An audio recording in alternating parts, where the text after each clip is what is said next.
नमस्कार. मी शुभा कोकणी फ्लेवरमध्ये तुम्हा सर्वांचे स्वागत करते. आजची आपली रेसिपी आहे दोडक्याची भजी. दोडक्याचीच म्हणजे शिराळ्याची भजी. भजी हा एक भारतीय पदार्थ असून ह्या पदार्थाचे नाव जरी घेतले तरी अनेकांच्या तोंडाला पाणी सुटते, कारण भजी हा पदार्थ अनेकांचा आवडता पदार्थ असतो. भजी ही डिश आपण केव्हाही बनवून खाल्ली तरी चालते, जसे की नाश्त्यासाठी, दुपारच्या जेवणामध्ये, रात्रीच्या जेवणामध्ये, किंवा आपण भजी हा पदार्थ आपल्याला केव्हाही खाऊ वाटल्यास बनवू शकतो, किंवा आपण संध्याकाळच्या चहासोबतसुद्धा भजी या पदार्थाची मजा घेऊ शकतो.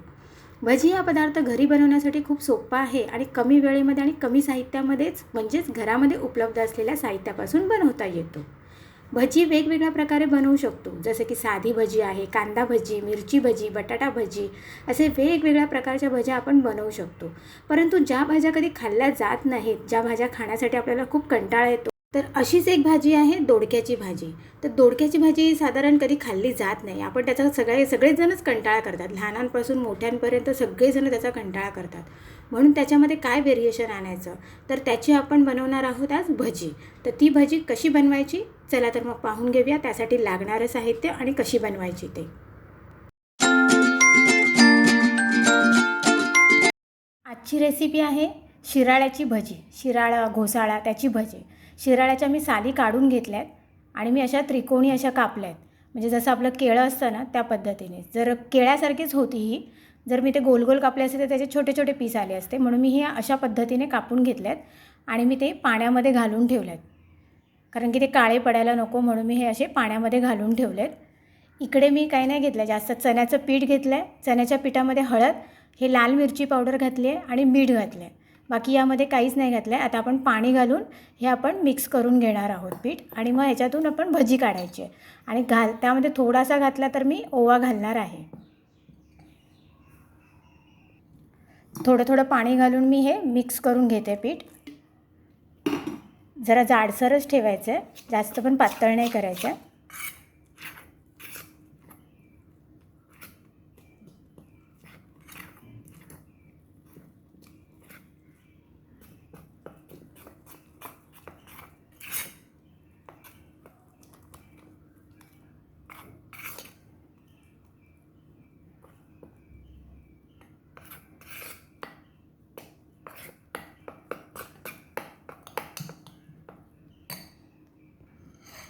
आपलं पीठ पण मिक्स झालं आहे सगळं व्यवस्थित. आता आपण भजी करायला घेणार आहोत. इकडे मी कढई तापत ठेवली आहे. कढईमध्ये तेलही गरम करत ठेवलं आहे. कढईतलं तेल आपलं गरम झालं का आपण भजी त्यामध्ये सोडणार आहोत. तेल पण आपलं तापलं आहे. आता आपण त्यामध्ये भजी आपण त्यामध्ये सोडणार आहोत. मीडियम फ्लेमवरती मी कढई ठेवली आहे, जास्त पण फास्ट नाही ठेवलं आहे, नाही तर ते करपून जाईल सगळं.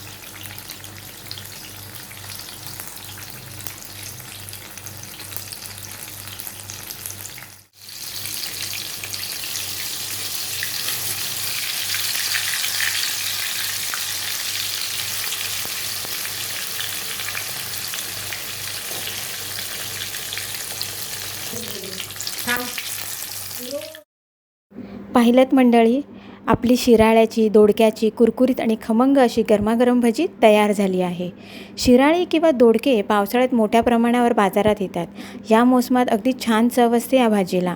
आमच्याकडे एकूण 4-5 प्रकारात त्याची भाजी करतात. तसेच त्याची साल फार जाड आणि खरखरीत असते, पण त्यात भरपूर तंतुता म्हणजेच फायबर व लोह असतं. त्यामुळे त्याची भाजी केली तर त्याचा नक्कीच शरीराला उपयोग होईल. तसेच आता गिलक्याची भाजी बऱ्याच लोकांना आवडत नाही, पण गिलक्याची भजी पण छान होतात. गिलक्याचीच म्हणजेच दोडक्याची, आणि भजी पण छानच होतात. आणि आज आपण तीच शिराळ्याची, गिलक्याची, दोडक्याची भजी कशी करायची ती पाहिली आहे. आजची रेसिपी तुम्हाला कशी वाटली ते कमेंटच्या माध्यमातून नक्की कळवा. आणि माझ्या रेसिपीला लाईक आणि शेअर करायला विसरू नका. आणि हो, माझ्या चॅनलवर जर नवीन असाल तर चॅनलला सबस्क्राईबसुद्धा करा. चला तर मग पुन्हा भेटूया नवीन रेसिपीसोबत.